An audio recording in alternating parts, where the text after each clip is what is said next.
ఎప్పుడు సంబరాలేనా? యేసు పుట్టాడని ప్రతి డిసెంబర్లోనూ సంబరం చేసుకుంటాం. మరి జనవరి నుంచి సరే చేసుకో, ఈ నెలంతటి సంబరం చేసుకో. కానీ ఆయన పుట్టింది చావడానికి, సిలువనికి తండ్రి ఆజ్ఞను నెరవేర్చడానికి వచ్చాడు ఆయన జీవిత పరమార్థం అది. మళ్ళా జనవరి నుంచి నవంబర్ నెల వరకు ఈ 11 నెలలు ఎవరి పనుల మీద మనం ఉంటున్నాం? ఇప్పుడు పని లేదు, ఆస్తుల సంపాదన, వివాహాలు, వ్యాపారాలు, ఇదేనా జీవితం? అలా ఒకవేళ బ్రతికి చనిపోతే నీ కోసం ఎదురు చూస్తుంది ఒక లోకం, అది పాతాళ లోకం. శిక్ష అమలు జరిగే లోకం మర్చిపోకండి.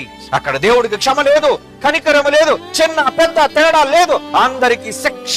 ఏంటండి ఈ క్రిస్మస్ సంబరాల్లో మాకేంటండి ఈ భయాలు, మాకేంటండి ఈ ఘోషలు, మాకెందుకండి ఈ పాతాల సంబంధమైన వాక్యాలు అనుకుంటున్నారేమో.